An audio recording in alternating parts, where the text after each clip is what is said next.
The rain had just stopped when I reached the empty bus stop.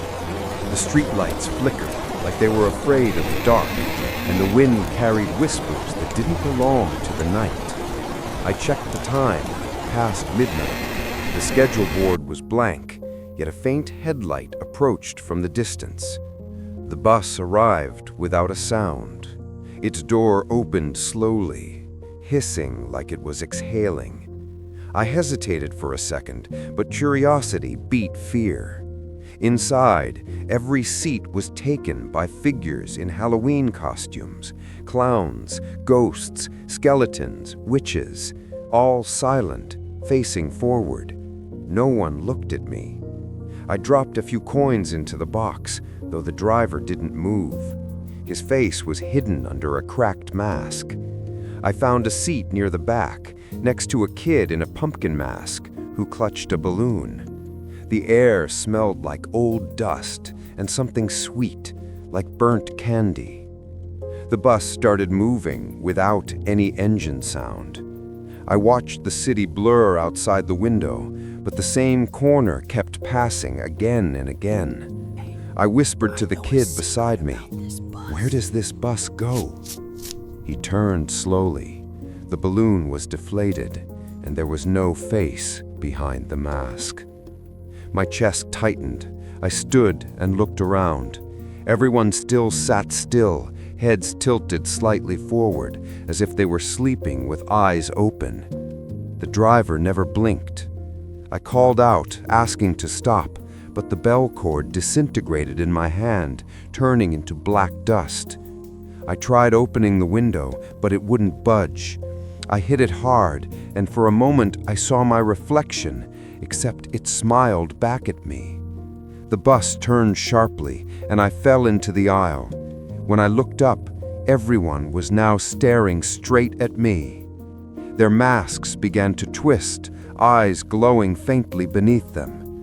One by one, they started humming a tune, soft at first, then louder, like a lullaby from the grave.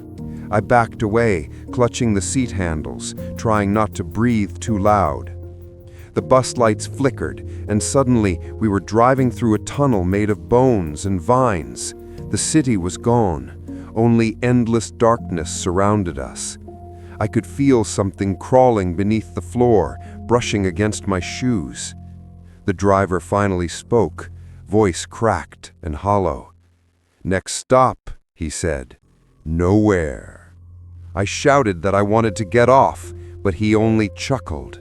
The humming turned into laughter, sharp and echoing. I felt the world spinning, but the bus never slowed. A pale hand touched my shoulder. I turned. It was the witch, her eyes hollow, her mouth stitched shut. She lifted a small ticket toward me. My name was printed on it. The ink was fresh, still bleeding into the paper. I dropped it and ran toward the front. The door was sealed tight. I slammed on it, yelling, "Let me out!" The driver's mask cracked open, revealing an empty space where his face should have been. Just darkness, moving like smoke. The passengers started chanting my name, over and over, in voices that weren't their own. I grabbed a metal rod, trying to break the window. It shattered, and the wind outside howled like it was alive. I jumped through the shards. The world spun, and I hit the ground hard. When I looked up, the bus was gone. Only a quiet road stretched ahead, and the rain started again.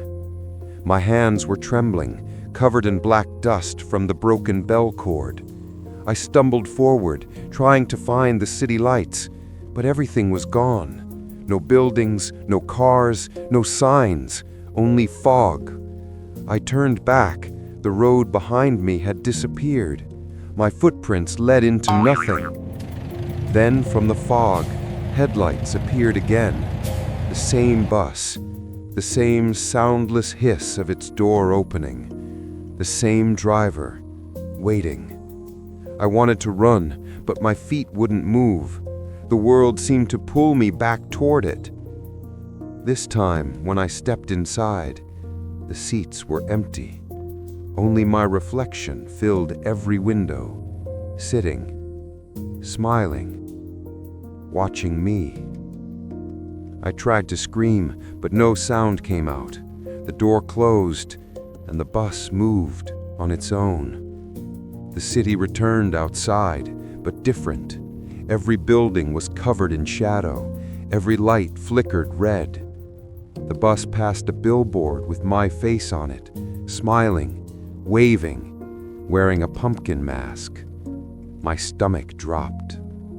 I reached for the driver, demanding to know what was happening. He turned slowly, and this time I saw my own eyes staring back from behind his mask. He said nothing, but I understood. This was my route now.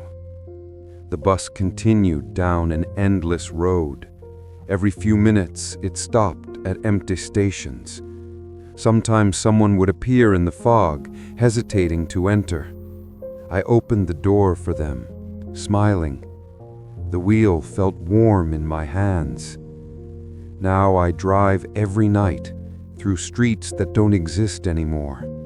The passengers change, but the silence never does. The ticket box still clinks with coins that turn to dust. And when the next Halloween comes, maybe you'll be waiting at the stop too.